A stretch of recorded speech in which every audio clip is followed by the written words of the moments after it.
All right, we're here with Rachel Kargas. Rachel Kargas has been a recruiter for 25 plus years. Recently made the transition to the benefits space. We're both here in Denver, which is super fun. You've got a tremendous audience on LinkedIn. We've been friends for a couple years now. Yeah, but I've never seen it this bad for white collar workers. We don't reward that level of entrepreneurship the way we deify tech. Don't go into recruiting. Don't go into PR and marketing. It's the hard skills get you the interview, the soft skills get you the offer. I just felt like I can't do this again. If you can't handle the adversity of the market changes, go do something else. Yeah. Ageism starts much younger than that. We have to find a way to embrace. It's actually never been easier to make money as a young person. Humble yourself. Hey everybody, this episode of Building the Talent Machine is brought to you by our sponsor, WellFound. If you're a recruiter like me, you're probably always looking for a smarter, faster way to find startup-ready talent. WellFound has you covered. It gives you instant access to a talent pool of 10 million plus startup-minded candidates from all around the globe. You can set up everything in just 10 minutes or less, from posting jobs to building your employer brand and managing applicants, with everything you need to kickstart your recruiting in one place. Need data? WellFound integrates seamlessly with your ATS and helps you stay organized without the chaos. And if you're ready to supercharge your sourcing, meet WellFound AI. Stop scrolling and start hiring. WellFound AI reviews hundreds of profiles each week. It reaches out using hyper-personalized templates, and when candidates respond, it manages the back and forth for you. All that's left is one click to approve, and your calendar fills up fast. So if you're ready to find, connect, and hire your team from pre-seed to IPO and build with the best startup talent out there, check out wellfound.com and see how fast you can tap into the startup talent ecosystem. Now, let's go build a talent machine. All right, we're here with Rachel Kargas. Rachel Kargas has been a recruiter for 25 plus years. Recently made the transition to the benefits space. We're both here in Denver, which is super fun. You've got a tremendous audience on LinkedIn. We've been friends for a couple years now. Yeah. Thanks for sitting down to chat. Yeah, I've been wanting to do this for a long time. Like, we were on a panel together a couple of years ago. I can't even remember which panel it was, but we talked about it then. Yeah, We were, I have no idea what it was. Something job seeker related, which is an interesting question because I think a lot of folks who come into this space and they want to have a voice, they want to find their voice, they start posting online. It's a low barrier to entry to start with career coaching or resume advice or job seeker advice. So I try to give a little bit back when I can, but yeah, I think that's what we were doing. We were talking about how to get a job during the pandemic. During the pandemic, which surprisingly was actually more easy than it is now for some people. That's true. It's kind of wild. What are you seeing in the market? I hate to be a Debbie Downer, but I've never seen it this bad for white collar workers in the areas that I tend to recruit for. It feels like a mess, right? So for the market, more candidates than there are jobs in a lot of spaces, which use a huge volume of qualified, awesome candidates, and recruiting teams that have been slimmed down to almost nothing. Recruiting processes are taking a long time, tons of tension between recruiters and poor candidate experience. It's kind of a mess. I've been seeing a bit of it too. Yeah. And it's interesting because when we zoom out, like there are still a lot of jobs. Like even driving here, seeing a ton of hiring signs, a ton of trucks on the road that it's like scan this QR code. I was talking to an employer brand friend about like the last mile recruiting. I have a propane tank at home on my grill, and there's literally a QR code that says they're hiring. And it's like they're in my house. So So manufacturing, healthcare, hospitality, those are the industries where we see a lot of opportunities right now. Of course, AI. They're highly skilled and highly compensated roles, like the AI jobs, which you need a specific background for, or they're these more blue collar or service industry type roles that someone like myself, who's a 50-year-old woman who's been in recruiting for 25 years, that's not necessarily going to be appealing or fit for my background, right? It's true, and I think generationally there are different types of labor markets that evolve with the different types of role that our economy needs. There are 10 other sectors of the S&P outside of IT. For the last 13 years, or probably at this point 15 years, because the bull market run was about 13 years, it was all about tech, and tech was where to go to get the money. I was at the airport I'm a first flight out kind of tech bro. So whenever I'm on the road, I get the first flight out. And I pulled into the parking lot. We're so different. Like, I'm like, no, thank you. And the dude that pulled up next to me in the parking lot had like, $75,000 Forerunner, lifted, all that. He gets out with his hard hat and he's like a young dude. It's like, what do you do here at the airport? And he hangs glass. Yeah. And he works 4 10-hour shifts a day. He's home by 5 p.m. every day. Yeah. He and his teammates get 2 extra days per week if they want it at 2x pay, not time and a half overtime, which is traditional, but 2x pay. So this dude makes $50 an hour, 40 hours a week. Then he clocks another 20 at $100 an hour a week. You can do the math. This is a young person who has all of the lifestyle elements. And here's the kicker. He's installing glass. It's literally the slowest job in the world. No one's telling you to install glass faster. And my mind's thinking like, well, if this dude does this for 5 or 10 years, he could start a glass company in Denver, start a sister company in Phoenix, fly once or twice a month out there on a Frontier flight for $50. That's like a $2-3 million a year business. We don't reward that level of entrepreneurship the way we deify tech. I have teenage kids in high school. I'm happy to see some kids making the decision. So my son graduated last year. He went off to University of Arizona, but a lot of his classmates have chosen other paths, going to more trades-focused schools. One of his friends going to be a pilot, going to learn how to fly planes. Another one is a mechanic. Or there's somebody going into welding. So these professions can actually pay a lot of money, but they're not what, like middle class mom and dad are always expected of those kids. But I think that shift is happening. The other place, of course, is healthcare. Like that's where they're having some of the biggest labor pinches and shortages. Don't go into recruiting. Don't go into PR and marketing. These are the kinds of the industries that are being hit a lot by AI and are being replaced. I have a friend who had a copywriting company. She was actually in Israel, and her company went out of business because ChatGPT.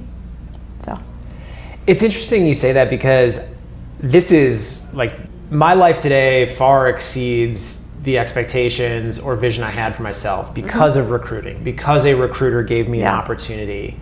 And I think it was in 2021, like Q3, CNBC had a headline and it was like the top 5 jobs for Gen Z. And the number 1 was corporate recruiter. And the other 4 were like marketing. And the through line is storytelling. And we've enjoyed that, but I think you're right. Like recruiting is moving in a space where it's not a young person's game. I mean, historically, it's a low bar to entry. You've heard the horrible thing. Those who can do, those who can't teach, which is just an awful phrase. But I used to say the same thing about recruiting. Those who can do, those who can't recruit. It's a low bar to entry. You don't have to necessarily have a specific degree, kind of just a general degree. You have to have people skills. More and more, the best recruiters are also analytical. They have data skills. But historically, there's been just such a low bar, like you said, on LinkedIn too, for who's going to be the influencers. Anybody can do it. Anybody can be a career coach. You got 25-year-old career coaches out there, right? So I think that has hurt us, like our credibility to a certain extent. And then those of us who've been doing it for a really long time, and you understand that there's more nuance to the craft of recruiting, we're being devalued in the market, I think. Rachel, I think that's a great point. Recruiters are devalued in the market. So let's take that a layer deeper. I think a lot of folks right now are disenfranchised. They're experiencing kind of layoff, burnout. This culture of work has changed. I was talking to a TA leader last week who gets approached for a few offers because he's pretty prominent in the space. And he said it would have to be double his pay, easy, in order for him to make a move. And even then, the optics of risk around if you leave a role now for another role, we've seen people that have made that shift and then they go through super fast whiplash of layoffs and then they're back out there trying to find their next role. I think to an extent, there's a level of natural selection, but I'm hearing from people that like even their networks have dried up for the next placement. The recruiting operations process on the backside of that get more bloated because you can have a 7, 8, 9 round interview process with a strategy assignment, work simulations, trial periods. I think a lot of folks that are doing the recruiting, it's a double-edged sword. We design those systems and then we have to go through those processes that are flawed in order to get our next role. And that's what I hear all the time from my friends that are interviewing. They're like, oh my God, I was really excited about this job, but their interview process was so terrible. And like, you can't put the genie back in the bottle. So like, recruiters have to be on their best behavior when they're assessing recruiters for recruiting jobs. And because there's larger talent pools right now in the market, there's 1,000 applicants in a week for a recruiting job.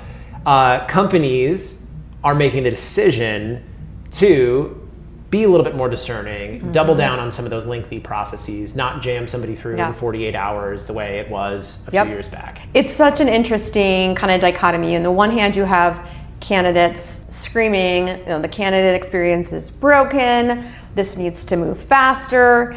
And then on the other hand, you have, it only takes you 5 seconds to review a resume. You should be looking at a resume for longer than that.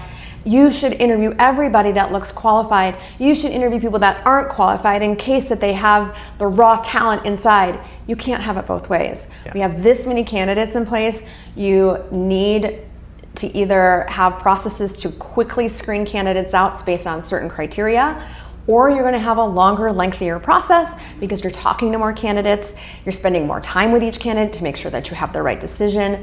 So it's kind of a lose-lose situation.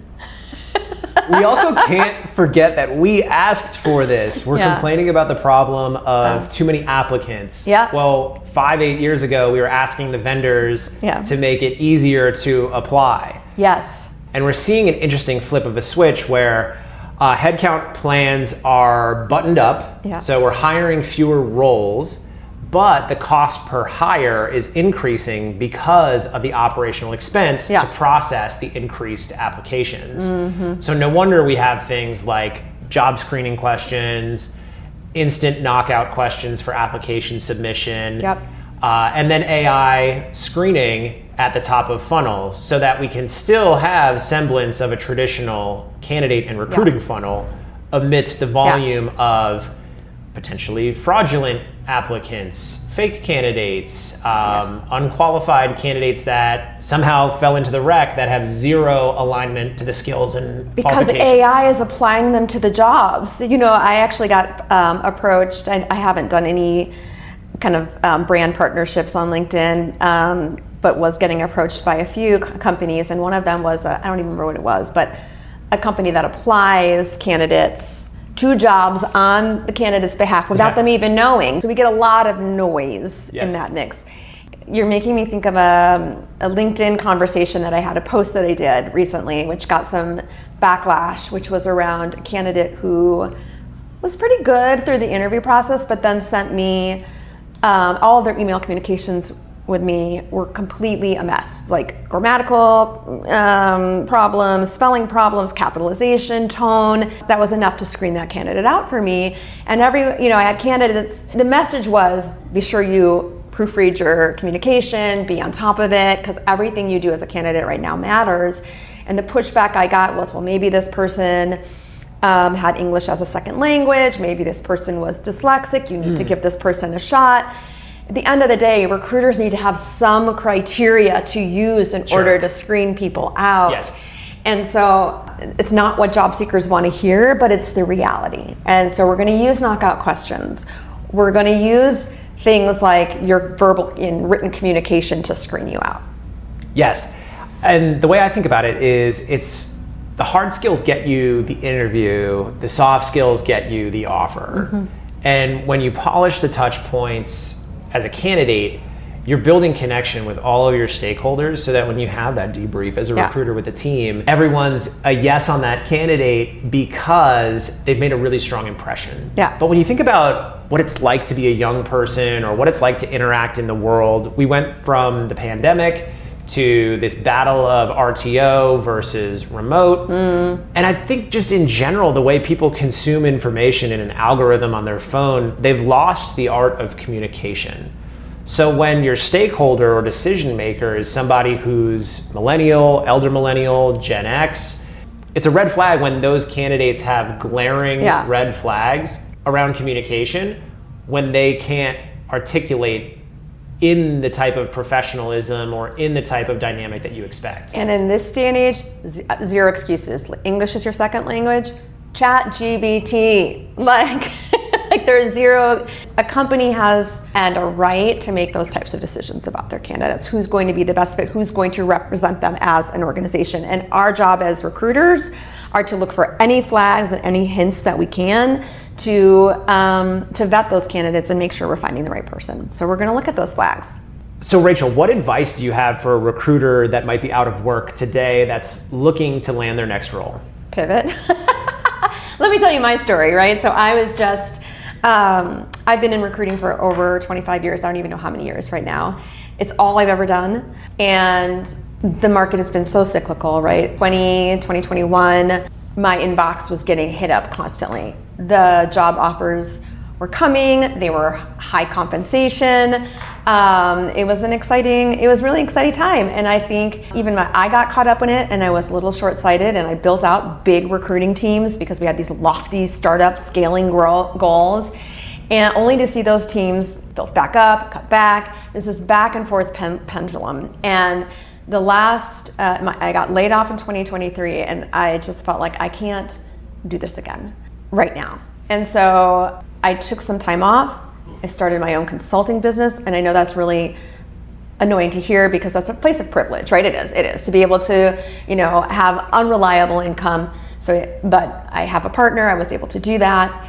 And then I took a complete pivot into going to more of a sales and managing director role for this benefits company. It's adjacent to what I was doing because my customers are, HR professionals who I've been working with for decades.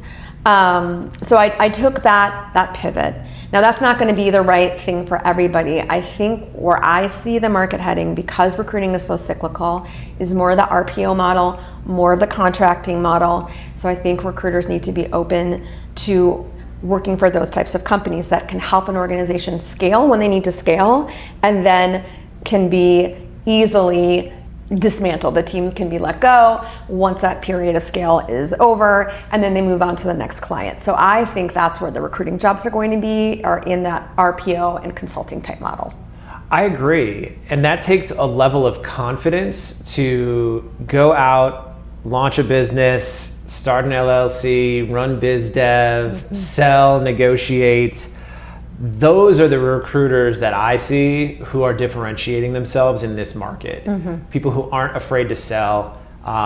Recruiters, we're always going to be the scapegoat in any company. Like at the end of the day, the buck has to stop with somebody, and unfortunately it's not the CEO, it's usually recruiting. Yeah, which is ridiculous.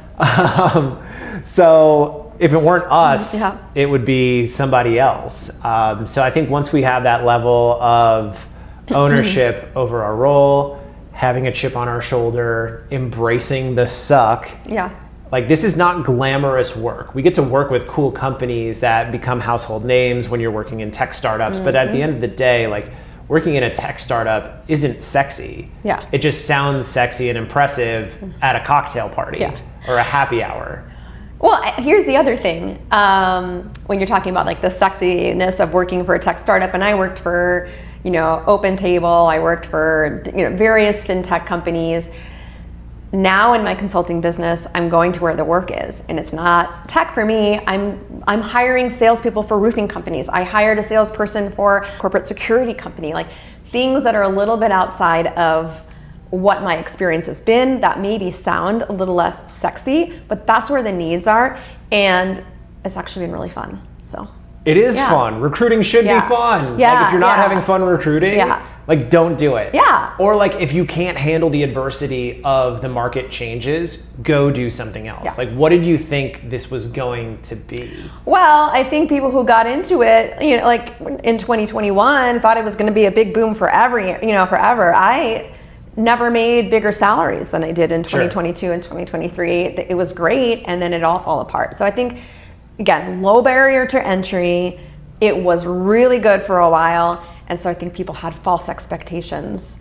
So for me, moved in kind of doing this hybrid of work where I'm working for this benefit company and then also doing my side recruiting. So making it work, that might not work for everybody who needs more of a steady, stable income. So And that's where I see a lot of folks that come from larger companies, enterprise companies, big tech flounder, is the experience they've developed and have been trained on and execute is very process oriented. They're like a cog in a machine for a specific process. That's great. That's one type of recruiting. I talk to folks that have like recruiting coordinators and a talent advisor and they've got a sourcer, and it's like a storm team of like 4 or 5 people working a rec with them. And it's like, well, wow, that's awesome. All they do is like, they're recruiters that all they do is close. Yeah. You know, it's crazy. You know, again, and probably around 2021 or 2022, I interviewed with a major retailer company, and the role was so specific. It was going to be a recruiting management position over one specific role for this one specific team, and it sounded like all I'd be doing is basically managing a spreadsheet and looking at people's output and talking to people when they weren't producing enough. And so it's a very different role. And again, not to necessarily criticize that. I think there are people who thrive in that environment. There are people who really become this expert in this one space. But those that are going to be successful in doing what you and I might be doing right now are going to have a little bit more breadth and flexibility. You know, Rachel, this is great advice, and I'm sure people hit you up for advice or to pick your brain all the dang time over DMs. You've got quite a following on LinkedIn. I have this like spirit of generosity. Like, I want to pay it forward and give back, especially to recruiters, because somebody found me and I changed my life through a recruiting opportunity. But you have to say no at a certain point. And I try to say yes to people that are like, somebody referred me to them directly, or if it's somebody here local in Denver. Does that happen to you, or people just want to hit you up? All the time, every single day. Can you look at my resume, and what advice do you have for me? I'm struggling in this way. And of course you want to help. Usually, you know, there's some very entitled DMs that we've all got that you get, and I'm like, are you kidding me? Like, I'm not, but you can't help everybody. I will say one of the things that I thought I was super inspired. It didn't really go anywhere, but I was trying to raise money for a couple of different causes that were, you know, close to my heart, and so I thought I could do mock interviews in exchange for a donation to a GoFundMe. So I called it Interviewing with Heart. I did get a little bit of traction from that. I was just asking for like a small donate, like whatever you can do, $20, you know, and I'll do an hour session with you. It's funny how few people took me up on that. Unfortunately, helping candidates isn't how we get paid. Right? We get paid by our clients, we get paid by the company that we work for, and at the end of the day, we have bills to pay too. So it can't just be offering free help all the time. People who are successful in getting my attention are people who usually pull at my heartstrings. They have some really important story, or have clearly been following me for a while, who've been interacting with me on the platform, who have taken the time to know who I am and what my background is. If you're going to contact me about what should I do to get a .NET developer job, you don't know anything about me, because I don't hire developers. Exactly. So, you know, it's a fine line, but what I keep seeing on LinkedIn is there's a low barrier to entry to be a career coach, be a resume writer. It comes from a place, I think, of good. I try to give people the benefit of the doubt, because when people have more time on their hands, they're motivated to help other people. But the reality is that information is so asymmetrical. Like, if you're my career coach and I come to you for just generic resume writing or career coaching services, you can give me advice, but if there's an exchange of money there, that just never feels good to me, knowing that I have zero input on the decision-making process for the roles that person's applying to. Yeah. So 2 things there. One, every recruiter has a different experience based on the companies that they come from. And most companies are not the same. So you cannot make blanket statements about, if you want to get a job, this is what your resume needs to look like. If you want to get a job, this is the type of answer you need to provide. Because people are human, and they're fickle, and they're all different. So there is no one size fits all advice for candidates. And that's what I think is really what we're seeing a lot of, like on LinkedIn with all these influencers. You have one person saying, you absolutely need to do a cover letter, and you have another person saying, no, don't do a cover letter, and then you have somebody saying, use the green banner, and don't use the green banner, and who are you going to listen to? The truth is, no one has the right answer. It is going to vary, so you have to comb through all of the advice and figure out what resonates with you and try lots of different things. This is also going to sound privileged.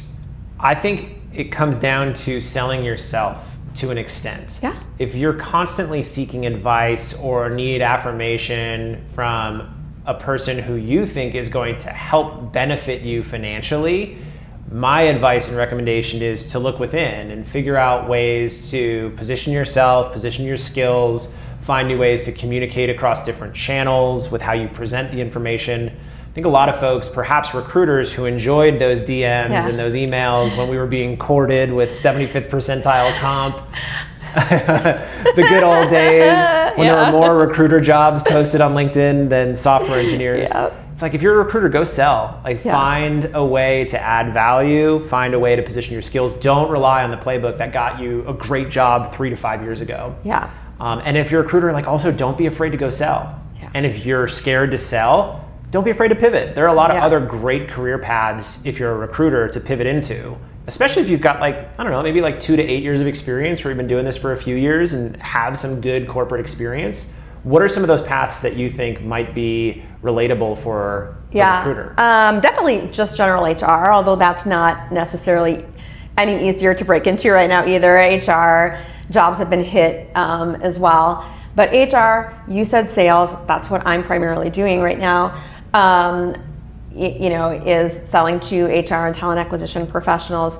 It's different though, I will tell you that. Everyone says recruiting is sales, but my response rates on LinkedIn were 30% when I have a job, and they're 1% when I'm doing sales. People don't like sales pitches. Sure. So it is a hard pivot. It's not necessarily an easy, but there's a lot of those similar qualities interpersonal skills, relationship building skills, charisma, those things that recruiters and salespeople have in common, but it's not always the easiest transition. Marketing, when you mentioned, I can't remember if we were on camera when we were talking about this or not, but the storytelling, and that's what recruiters do a lot of. They are not only telling a story to a candidate to tell them about the organization, the opportunity, but they're also telling a story to the hiring manager about this candidate, what their career journey is, how they might fit into an organization, what value they might bring. So being able to leverage those storytelling skills in, again, either sales, marketing, PR, those are, I think, reasonable customer success too. For sure. A lot of what recruiters do is customer service for their hiring managers and their executives and stakeholders and their candidates. So when I was doing recruiting, leading a team for high volume sales, what I found was the types of metrics and things that we were tracking, like conversion rates, where in the funnel are people falling out. These are all the same kinds of metrics that sales organizations are tracking. Absolutely. Especially the SDR organizations, sales development reps. So I think that would be a natural place to pivot as well. All right, so Rachel, you're kind of LinkedIn famous. What's the story there? Is it just being around for a bit, or unfortunately, I think it's because I'm just old. I've been doing this for a really long time and building my network for a really long time. But it was about almost 2 years ago when I got laid off, where I started to really lean in and thinking that this was a way to elevate my brand, myself as my own personal brand. And so I started posting every single day. They had one viral post, which really, and this was shortly after my layoff, I believe, and it was about, you don't owe your employer a public thank you note on LinkedIn. Oh, nice. If you get laid off. Because at that time, when there was it just seemed to be one layoff after another. It was one post after another. Thank you, Amazon, for this amazing experience. So great. Regretfully, I was made redundant. And it would be this long, glowing message about the employer that just laid you off. And I was just kind of over it. And so I just put it out there. I think it was a pretty authentic, post for how I was feeling, and it went viral. I think it was like 20,000 something likes, and all these comments. So that kind of it was a dopamine hit, like Sure. seeing that happen and go viral, and I just kept posting every single day, and I think I posted on topics that really resonated with people, controversial, and unfortunately those types of posts will get you the most interaction, engagement, and followers. There's this other thing I keep seeing that gets a lot of engagement or followers or attention, and it goes back to this idea of having some asymmetric information and why people reach out to us in the first place. Can you get me a job, or can you help provide financial security? And we see this a lot with coaching, and I see more and more coaches online these days. What's your take there? Well, on the one hand, I think that's a natural result of the fact that so many in recruiting and HR were laid off, and they're trying to make ends meet. They're trying to leverage and use the skills that they have to make money. Unfortunately, some of it feels very predatory and not in good faith. Over-promising, under-delivering, overselling their own experience. How can you really be a great coach if you have 5 years of experience? What life experience are you really bringing to the table to your clients? So I'm pretty wary. I think there are a lot of bad actors out there. There are definitely some good ones. And I think that there's a big sense of you can get rich fast with my help, and too good to be true. Yeah, that's a good point. We see a lot of that. Sometimes I really want to support those types of posts and messages from people who may be positioning that lifestyle or prominence, because I think it is aspirational for people to come in, work hard, be your own boss, be an entrepreneur. That's the American dream, particularly in tech online. But I just never feel good if I take, I just don't take people's money for advice. And I've tried to scale it in ways too, where I've got that little link in your LinkedIn profile under your photo. I've just got some webinars and free resources for people. That way I can direct folks to a certain repository of information that's basically my greatest hits. I haven't said it better than that. I'm not gonna say it any better than that in a one-on-one call. And I think people want that one-on-one attention. But it's funny because this is exactly what is customer success and customer service in a tech company? It's replying to customer service tickets inbound with a link to a blog article that lives on their marketing website. Right. And it's just this cyclical behavior. So it feels impersonal, but that's not the intent. I think that's the same with coaches who might be looking at ways to find pricing that allows their person they're coaching to feel like they have skin in the game. And also, like you mentioned, earn an income. But it's I would rather go spend that time and energy trying to sell a client for recruiting services than sell a bunch of folks. Don't be a recruiter. That's the class. And can you pay me $5,000 for that? The irony is that's us recruiters telling people not to be recruiters so we can get more clients. That's not lost on us, folks. There are some really legitimate good career coaches out there. It does fill a need, but I think there are a lot of people that are taking advantage of a job-seeking community that is feeling pretty desperate. I'm wary of that. And I'm also wary that there are a lot of underqualified people trying to sell their services. So it's really cool to hear about your story on LinkedIn. You do speak from the heart and talk a lot about areas of work and life that you're passionate about. One of them is ageism in the workplace. Let's hit on that. Well, hi, I turned 50, and not that that's when ageism starts. Ageism starts much younger than that. It is something that I'm passionate about because I feel like we don't hear enough about it. I feel like a lot of the focus of, diversity programs in an organization, inclusion programs are all around race, ethnicity, gender, but there's this kind of last acceptable, well, there are a couple of acceptable isms, I think, but one of them is definitely ageism. And as a recruiter, I have been on the receiving end of this information from hiring managers since when I was young. And it's veiled underneath things like someone is too set in their ways to join our organization. They won't get the technology. They won't have the energy. How are they going to feel about reporting to somebody younger than them? Aren't they getting ready to retire? These are all not a culture fit. That's the one too. These are all of the things I've heard as a recruiter when I have presented older candidates. And the truth of the matter is that our labor pool is shrinking. Our birth rates are going down. The labor market is aging. We have to find a way to embrace candidates, employees that are older than 35 and integrate them into our organization and to see the value. And that's an interesting point, because we talked a little bit about like what it's like for a recruiter to be successful, and I mentioned that it's not a young person's game. I think what makes a great recruiter is their ability to relate to people and influence human behavior. And a lot of recruiters are only able to do that because they have life experience of relating to people. So it's like, go out, live a little, take a trip. Don't get your first corporate job at 23. Like, go do some crazy stuff. Well, I did. I absolutely did. I was going to be a social worker. I wanted to help people. And you don't make very much money as a social worker. And I was in my, I was like 23 or 24. And I had a friend who was working for a agency, Kelly Services, I think. And I'm not sure which agency she was working for. But anyway, she was working for an agency. She got to wear a suit every day. She got her nails done. She's making $45,000 instead of $17,000. This was a long time ago.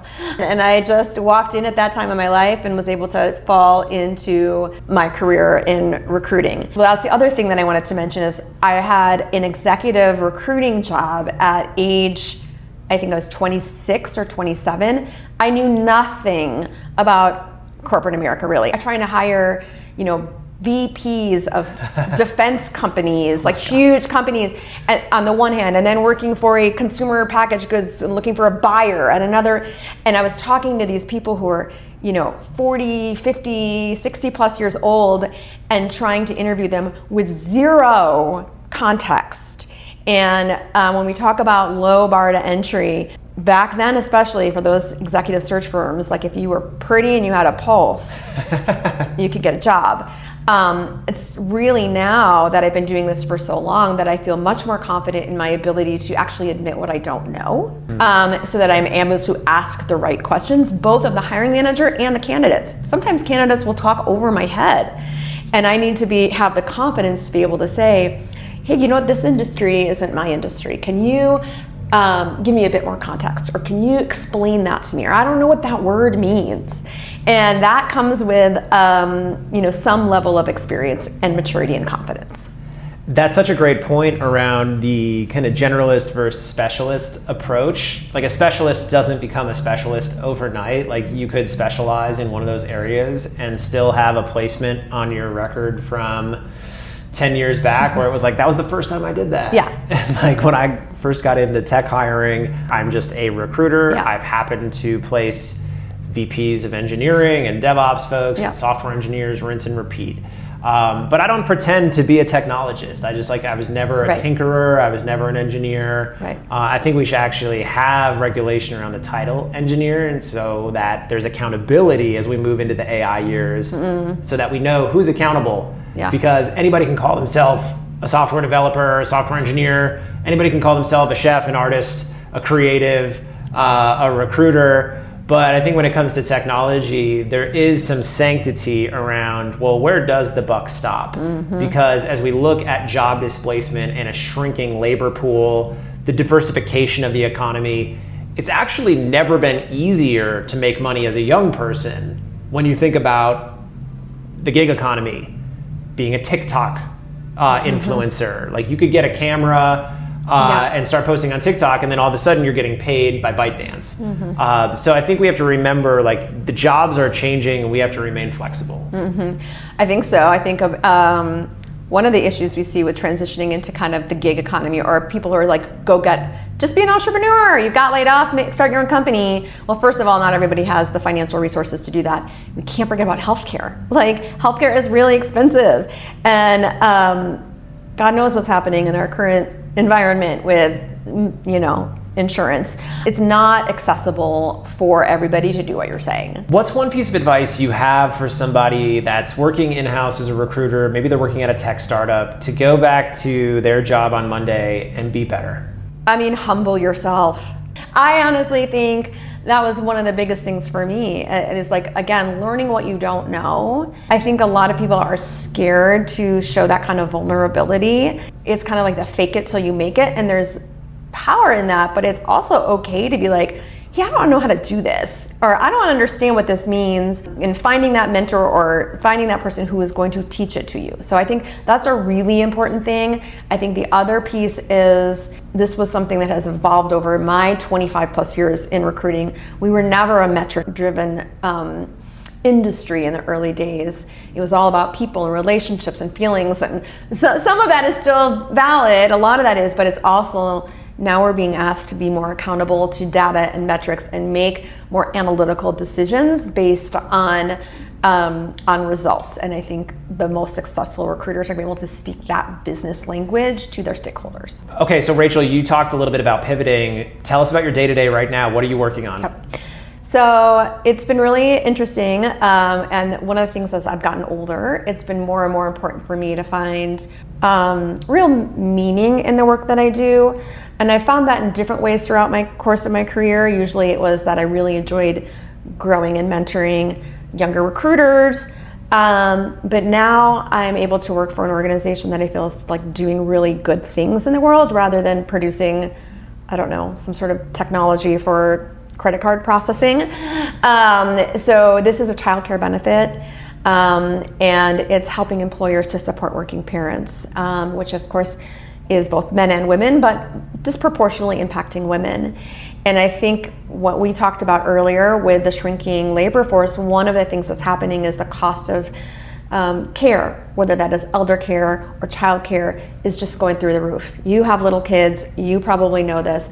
The cost of child care on average across our country is $18,000 to $24,000 a year. So disproportionately, women are needing to leave the workforce. So childcare as a benefit is helping employers to support those working parents, helping them thrive in the workplace, keeping women employed, moving into leadership opportunities, and making sure that all kids have access to quality childcare. So that gives me meaning. That's exciting. It's adjacent to what I was doing because, again, I'm still working with those talent acquisition and recruiting people and HR people and helping them to solve for recruiting and retention. So Rachel, how can people stay in touch with what you're up to and where you're at these days? I mean, LinkedIn, man. I'm on LinkedIn all the time. So that's the best place to find me. Yeah. That's amazing. Yeah.